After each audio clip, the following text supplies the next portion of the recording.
Good morning, brave heroes, and welcome back home. I am Ash. This is heroquest, and it's Monday, which means it's time once again for the podcast-styled series where we talk about things dungeon crawls and dungeon crawling adjacent.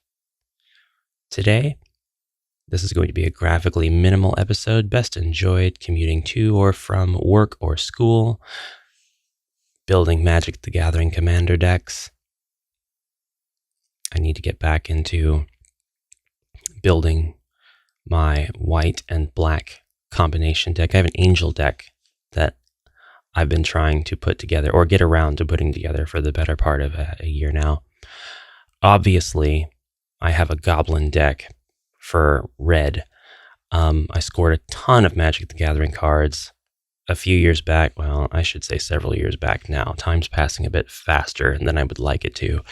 And I've been meaning to pretty much offload as much of them as possible after I get my decks built. And I've had plenty of offers to help me build them. So I know the help is out there, but it's just finding the time to dig them out and start, instead of starting some other thing that I've got going on. And it would really help me clear out some room if I did that, and that is related to today's topic. And it's a topic I know not a lot of you want to talk about. This is probably going to underperform as far as BwodeCasts go. But it is the BwodeCast. It is a time of listening. It is a time of thinking, bringing up questions, thinking about the answers, thinking about the differences that we have in our answers, and just recognizing that there's a lot of us, a lot of different of us. And I want to know how you handle the following question, all of its ramifications, in whatever context it means to you. How many games is too many games? How much is too much? When do you get to a point where you cannot or do not acquire any more games? Everything is kind of enjoyed in moderation, right? This question doesn't need necessarily at all exclusively apply to board games. You might be a retro video game collector. I have a not too impressive, but a respectable PlayStation RPG collection that is growing. I haven't added to it in quite a while, but I need to. I definitely need to continue growing it. When I say PlayStation, I mean the first console. The one that doesn't have any numbers attached to it. The one that I abbreviate as a PSX, much to the chagrin of people that don't like that convention.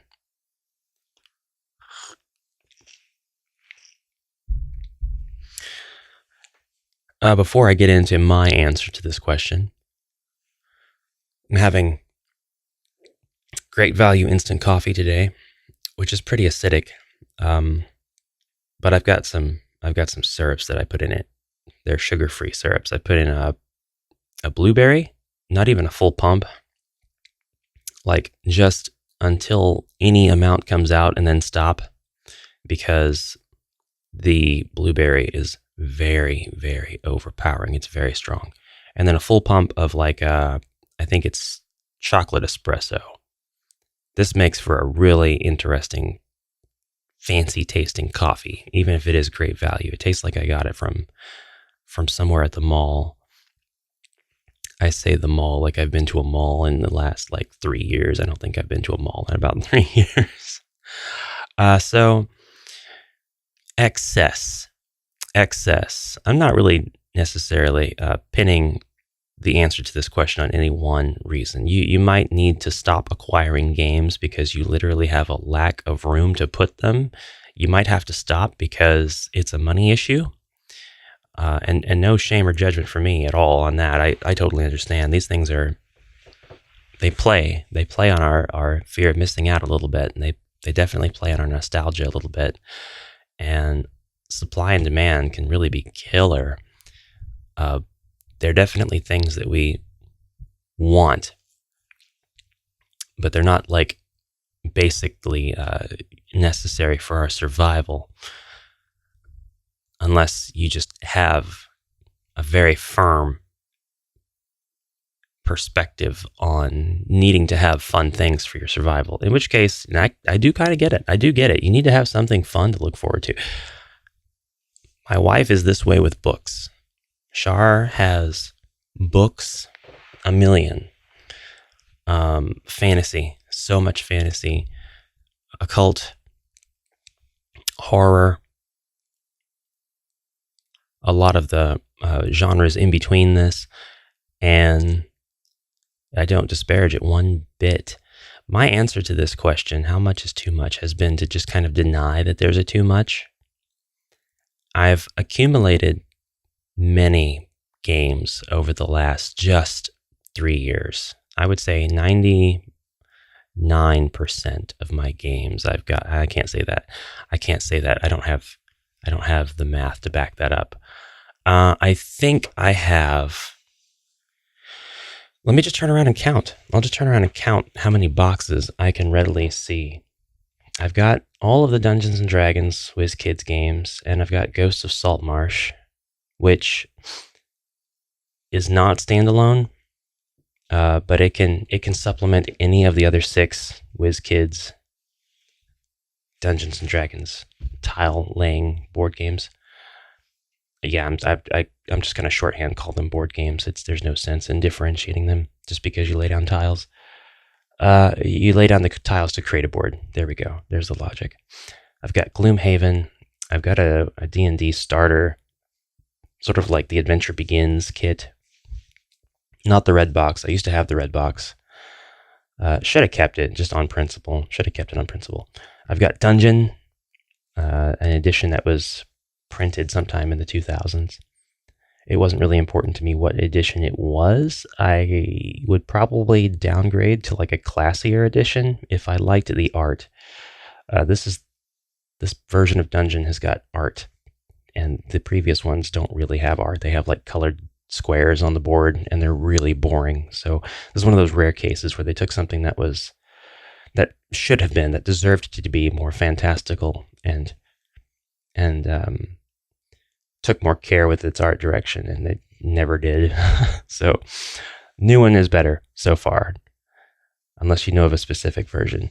I'm rambling. Dragon Quest, which is a Dungeons and Dragons board game. Warhammer Quest. I have Little Monk's assortment of Warhammer Quest homebrew rule books and adventure books and expansions. I've got Dungeons and Dragons, the fantasy adventure board game from Parker, 2008. I have Betrayal at Baldur's Gate. I have Dragonfire. I've got Magic the Gathering Planeswalkers. I so far do not have the 2 games that came out in that same line. I planned on getting them, but I need to actually break this open and play it and see if I even like it, because I may not like it. I have Astro Boy Saves the Universe, Betrayal at House on the Hill. I have H.P. Lovecraft's Kingsport Festival. I have HeroQuest Advanced Quest. I have HeroQuest Game System, US Edition. Mighty Warriors. I have the box. I have a few of the tiles in the box. I don't have anything else that comes with Mighty Warriors. So that game is technically still on my to-get list. I know it's supposed to be quite rubbish. I would still like to have it. I've got the 2 classic US expansions for HeroQuest. I've got the 2, I say 2 classic. We got 4 expansions in the US. I've got all 4 of those. I've got Keller's Keep, Return of the Witch Lord. I've got the quest pack for the elf. I've got the Barbarian quest pack. I've got Blood Bowl. I'm not sure which edition, but it is probably from 93, 94.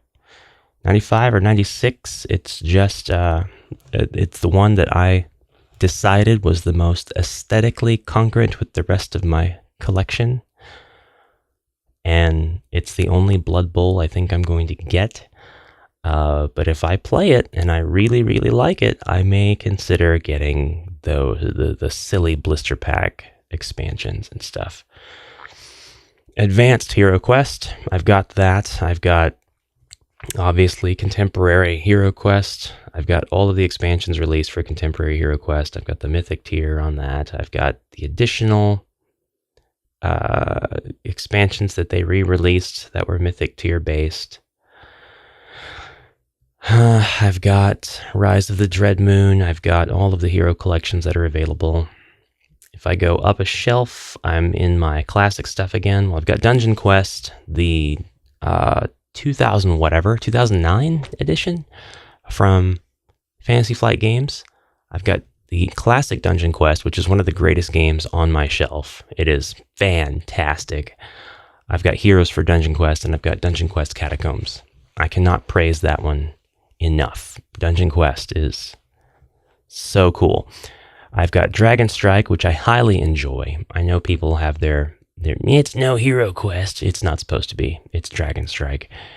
It may be considered an answer to Hero Quest, but it really has its own feel. It has its own, hey kids, D&D is like this. Would you like to play some D&D if you get done with this? But it's not the play this board game and then get into D&D. I would say that award goes to Dragon Quest, and I would say that attempt was revived with Dungeons & Dragons, the fantasy adventure board game from Parker. I think that these are prime examples of, hey kids, did you like playing that board game?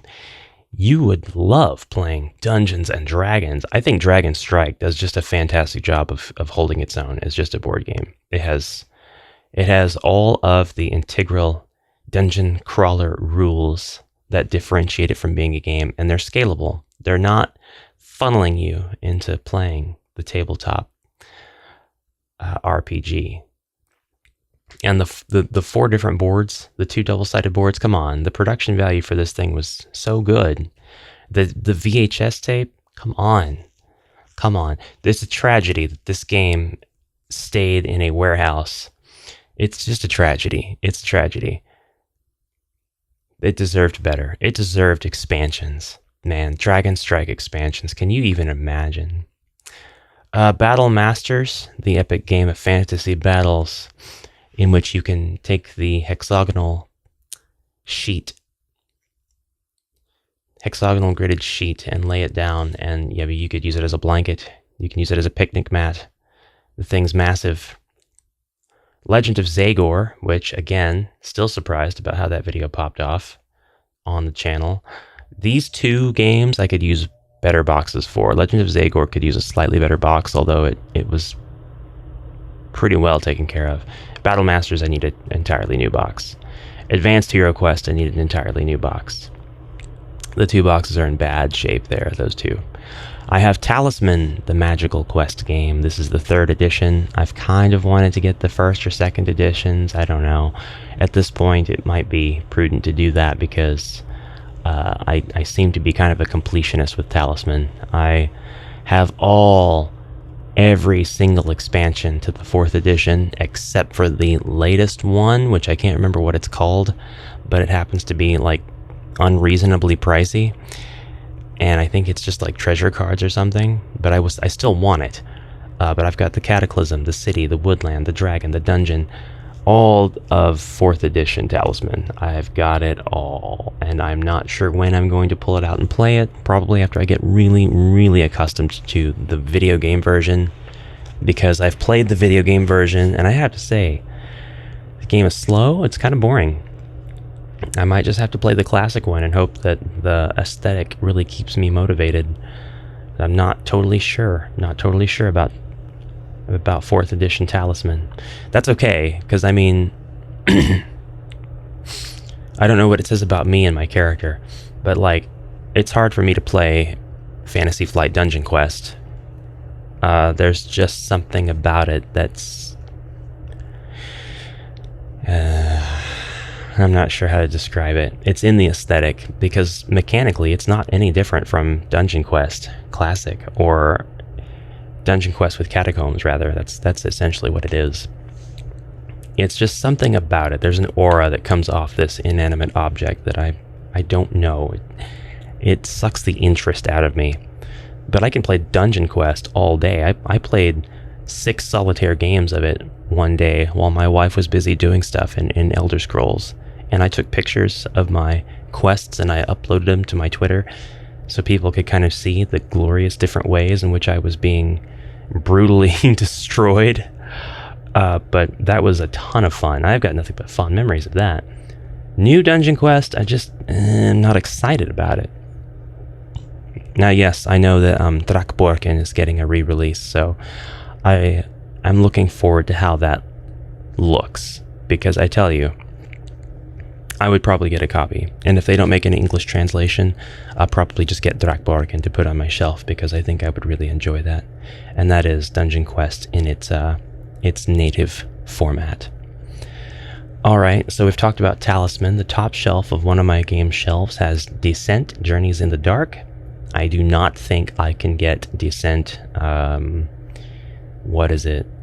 Journeys, whatever the new one is. Legends in the Dark, whatever that Descent is. I think that one's not for me. I think Journeys in the Dark is the way to go. And I think I have 2nd edition, and I think 2nd edition is the way to go for me. I think 1st edition, I've read too much that it just takes a long time to get through a scenario, and it might be really good for number crunchers. I could be misunderstanding what I've read about it, or the people that wrote about it just had a very particular perspective, so I don't really take that as law. But for now, I feel pretty good about this version of Descent being the one that's on Ash's shelf, if that makes any sense. I've got World of Warcraft, the adventure game, something that looks really fun, that I would love to play with Shar at some point. She's a real World of Warcraft buff. She's a real WoW head, a real WoW nerd. Warlock of Firetop Mountain, the board game, which is different than The Legend of Zagor. I've got Ravensburger's Labyrinth, the amazing Labyrinth. I've got Domain, the Warlock's Challenge, the Key to the Kingdom, Thieves Guild, Dark World, Village of Fear, Dragon's Gate, Orc Quest on the left shelf, Bloodborne, Bard's Song, Warhammer Quest, the adventure card game, Myth Fortunes, based on Robert Asprin's novel series. Very happy about this one, very surprised when I found it. I'm like, hell yes. Elf Quest, the board game, Xanth, the board game. These are all Mayfair Games productions. Mayfair did a ton of games that I'm really interested in getting. Like, they've got a Judge Dredd game that I need to have. I think they actually have a couple. And they've got a catalog of games that I was just like, I had no idea these games existed. I want. I've got Talisman Batman Edition, Super Villains Edition it's called. Surprisingly bleak, surprisingly really boring looking.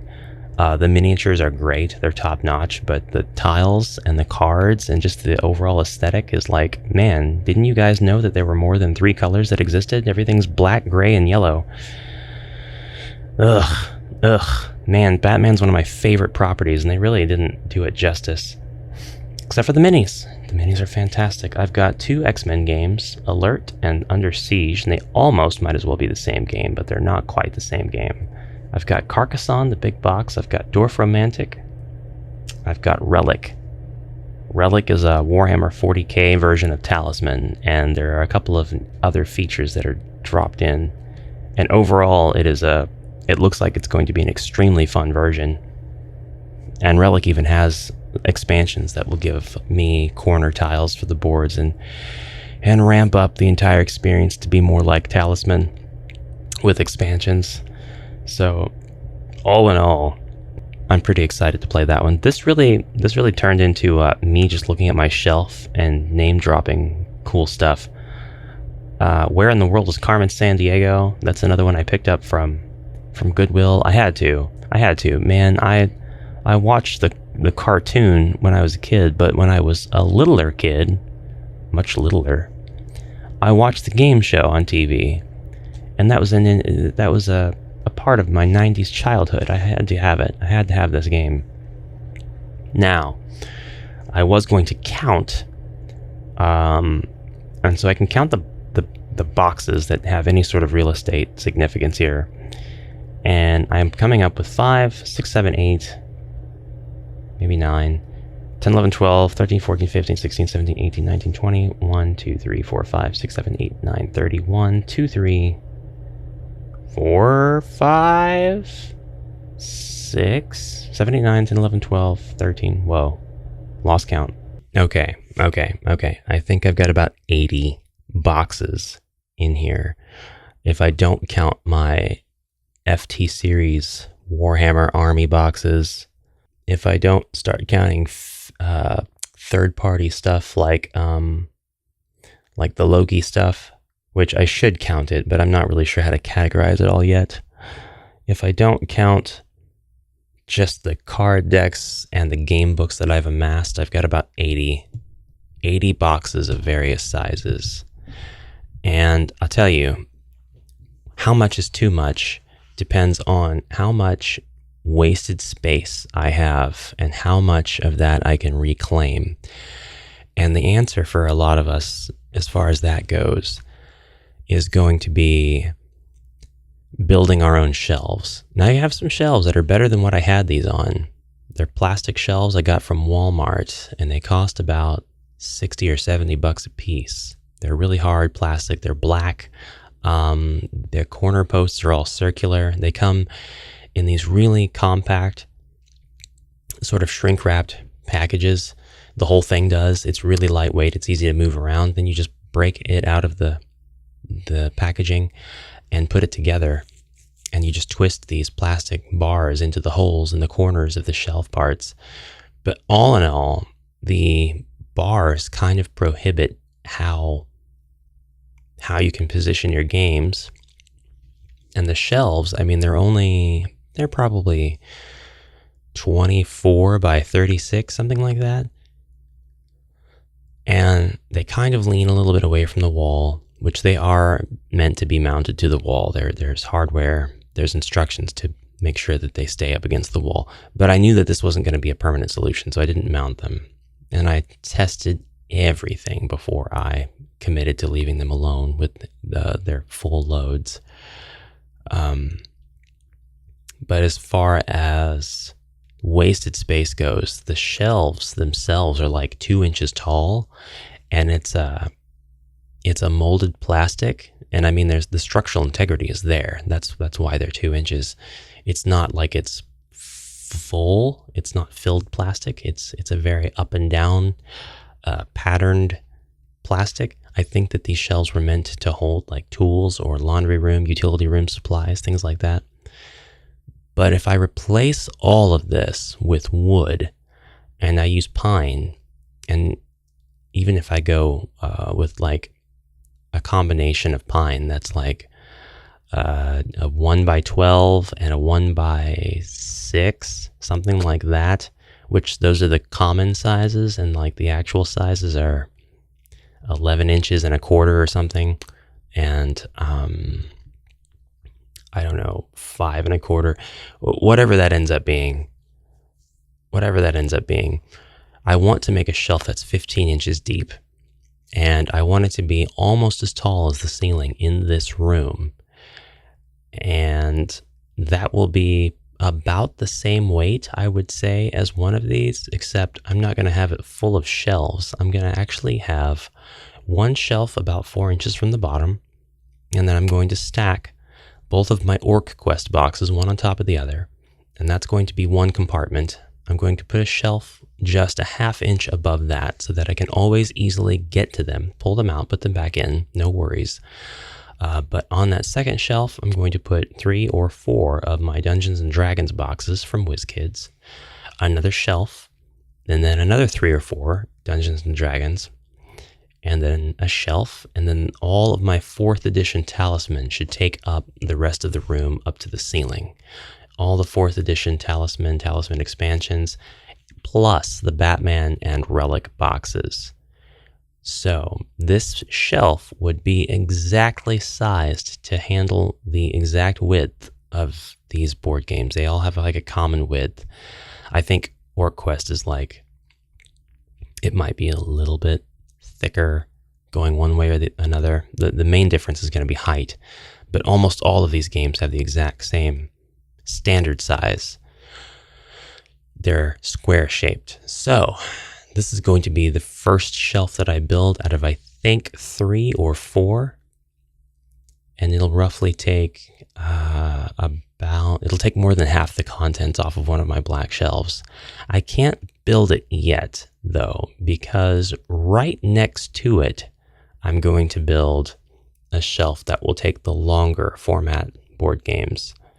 And I'm really trying to figure out what the best way to do this is, but I really think I'm going to have shelves sharing those vertical walls, those vertical partitions.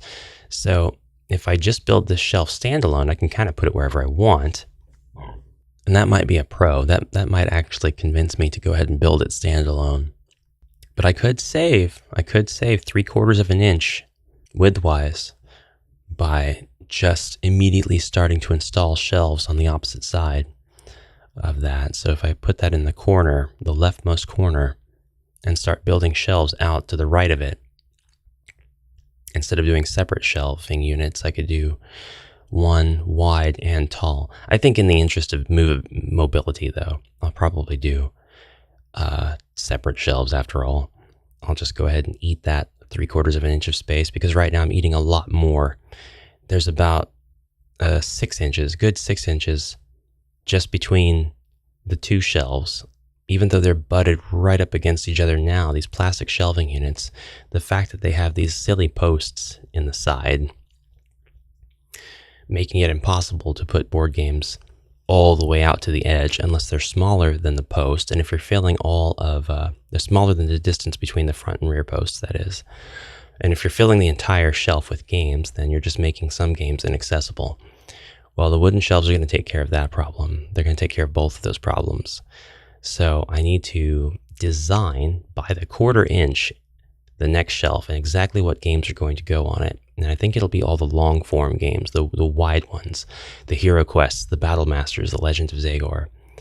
And I think I'll have that one done such that some of the shelves will be divided vertically as well, divided horizontally, so that you've got left and right. And then I may put my books on there, but the plan is to utilize every single square inch. And if I do that, I can probably get another 20 boxes in here. So how much is too much? I'm not there yet. I'm not quite at my limit with that yet. But it's not too far away, not with this year's stuff. We've got Elden Ring, the board game, which is going to come in a multitude of boxes. I just saw that Conan from Monolith is getting its King tier re-released, and for 99 euros you can get the entire King's tier. And I assume that comes with all of the Kickstarter exclusives, because it's still part of that campaign, I would say. GameFound, maybe. And when I say Kickstarter, I kind of am using it as an umbrella term for crowdfunds. So sorry about that. It's either going to be GameFound or BackerKit or Kickstarter, one of those. Maybe some combination of those. I don't know how crowdfunds work just yet. I haven't had to do one just yet. Planning on it, but not yet. We won't talk about that yet. And if there are expansions that I would like to have, like if I end up finding Bard Song to be really fun, that I might want its expansions, and in that case, I have to get expansions for some of these other games. If I really, really enjoy Bloodborne, then I'm probably going to get the Forbidden Woods. I'm probably going to get Forsaken Canehurst Castle. All those places that gave me PTSD in the video game, I'm probably going to get them in board game form. Yay. And there are some boxes, not many, but some boxes that I'm actually missing. Like, I have Talisman 3rd Edition, and I have absolutely every expansion, but they're all in the Talisman box. And, I mean, it's a slightly taller box. I have an edition that's like a 3 inches tall box. I'm not totally sure why this particular Talisman has a taller box, but I have had a copy of Talisman before that the box height was only about 1.5 inches. This one's a 3 inch tall box, and it's not as if it came with these expansions. I mean, it did not come with them, so I'm not sure why the difference in height, but I do still need all of the expansion boxes until then. The contents are nestled in the base game box. And they probably will continue to be, because I love merging game expansions into the game box for the base games. But I do want to have the boxes. I want to have the boxes. That is probably it. I guess I could say definitively now, if I have about 80 pieces of content, I definitely have only had about 5 of these games 3 years ago. 2021? Nah. Yeah, I probably had... I had HeroQuest. I had, I think I had Dark World that far back. And I'm not sure where I kind of delved into things after that. I think Dragon Strike was the next one. Then maybe Talisman and Dungeon Quest, close to almost the same time. That's the order I think I got them in. I could be sure if I went back and looked at my eBay history and all that stuff. But if we went back 4 years, I probably only had HeroQuest. So I'm very much a newcomer to the rest of this dungeon crawler world. And I keep finding more. The ones that are coming this year, they're going to take up a chunk of real estate. League of Dungeoneers, Conan, I'm sure, is just going to go ahead and be produced. It's already released once before, so this refunding is probably just going to get the game into the hands of many more people, just for accessibility purposes. I don't think that's a problem at all. I think that's fantastic. I think it's awesome, but it's going to take up space. And then, I still have quite a few classic games that I want to obtain, and I have a few Warhammer quests that are a bit contemporary, like the Silver Tower, Shadows over Hammerthal, and the Cursed City. Those are 3 that I would like to have as well. And that is going without even mentioning Heroescape. So here's to many more shelves being built, but I think it'll all fit on this back wall that you always see behind me whenever I'm recording. If I record with the back wall in view. I think it'll all fit. There are a few things up there that don't need to be up there as well. But then after that, I think I'm done. I think there's nothing else I can obtain without letting go. And I guess that was going to kind of be something I segued into. Letting go of games that you know you're not going to play anymore. I only have probably 6 or 7 games out of this 80 that I haven't played that I'm not sure if I would actually keep. And I have gotten rid of some games already. There was a game, I can't remember the name of it. I want to say it was like Monster Quest or something like that. It had every potential to actually be entertaining, to be good. But there was the bare minimum put into its design. And I mean the bare minimum. I mean, this game has colored squares and text in the squares to tell you what to do. And there is almost no graphic design whatsoever. There's no elves, orcs, nothing like that. It's no skulls. There are not even any skulls anywhere. The game is the most bland game I've ever seen. But it has a pretty neat design with pegs and holes in character boards where the pegs go and keeping track of stats and all that. It just doesn't seem like a game that was made to cater to the tastes of anybody who wants to play a dungeon crawler or a fantasy board game. It seems more like it was tailored to a board game fan who wants to play something that might have a bit of a fantasy element to it. Different directions on the same road, to me, if that makes sense. That's how I saw that. And I was not impressed with the design, and I figured I'm not going to be motivated to play this. I don't want it. So I gave it to my brother-in-law, who gets all of my games that I grow out of or don't want anymore, decide I don't need to have them taking up space on my shelf. I don't know if I will keep Keys to the Kingdom. I need to play it. Seems like it could be a good time. I don't know that I need to have a copy of The Amazing Labyrinth once I can get my hands on the Minotaur's Maze. I don't need 100% to keep Bloodborne if it still gives me PTSD, if it's still too hard to play, like impractically difficult. I don't know about Thieves Guild. Thieves Guild by Iron Sun is full of fantasy elements. And it looks really cool and actually kind of complex. Might be a lot of fun, but if I play it and it sucks, I could probably get rid of that one. I don't have like a big attachment to that one. Yet. And Magic the Gathering, Planeswalkers. That's probably one I could get rid of if I just really don't like how it plays, but I'm going to play it. I'm going to give it the old college try, and I'm not going to come at it with a mindset of, I'm about to get rid of you, you better do good. I'm going to come at it with the mindset of, how can I make this fun on my own terms? How can I homebrew stuff? How can I add the expansion material? Who would like to play this with me? Would we have a good time? That's how I'm going to answer the question, how much is too much? But I really think this year is going to see me getting probably 99.9% of the rest of the stuff that I could possibly want to buy. It's just now I'm getting into the very last dregs. I can read to you my want list and what I have on here. Obviously, that's going to include any new releases for stuff like HeroQuest and anything that I've already mentioned that has an ongoing release. Lone Wolf has some stuff coming out this year.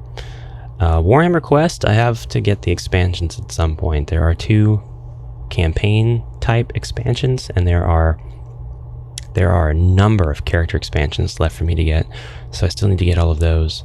There are 2 expansions for Parker's Dungeons & Dragons game that I need to get.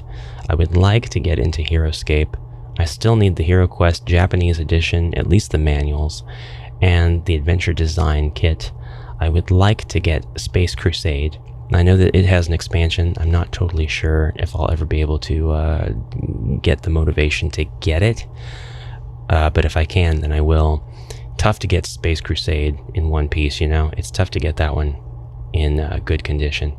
Sorcerer's Cave is one. I have the Mystic Cave, I think it's called, back in the bedroom. I need to pull it out and put it in here where it belongs. That's an Avalon Hill classic, and it plays pretty neatly. It's a pretty neat system of laying down all your pieces first and then flipping cards over to understand where you're at on the board and stuff. Sorcerer's Cave is pretty much the same game. Dragon Quest Wonder Labyrinth. That is a Japanese exclusive. Judge Dredd. Batman the Animated Series. I can't remember who came out with that. It was a big Kickstarter. The all-in pledge has got like 4 ginormous boxes. I'm a huge Batman the Animated Series fan, so that's on my must-have list. Tiny Epic Dungeons. There are a few more Tiny Epic games that I would like to have. I don't know that I need to have dungeons, but Quest is one of them. Dungeons, I want dungeons, but I want the whole thing, I want the character upgrades, the expansion, all that stuff. So as soon as I can find a good bundle, I'll get it. And then Divinity Original Sin is one that I completely forgot about. Divinity Original Sin, the board game, takes up some space as well. So that's pretty much, other than Mighty Empires, which I would love to have the classic on that, and Legend of Heroes from TSR, and The Barbarian Prince, which is an old game as well that I just found out about. You're welcome. If you've made it this far in the podcast, now you know about that one too. These are all must-haves for me. So as far as where they're going when they get here, I'll just have to figure that out, because I'm not done with this collection just yet. I'm not done with my quest just yet. Where are you going with your games? How many is too many? I'm not exactly blessed with space. I'm blessed with this damn stubbornness that prohibits me from giving up after it looks like I'm out of space.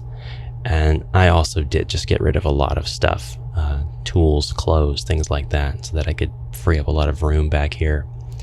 And that was successful. So, there are sacrifices that have to be made too. What's your answer to this question?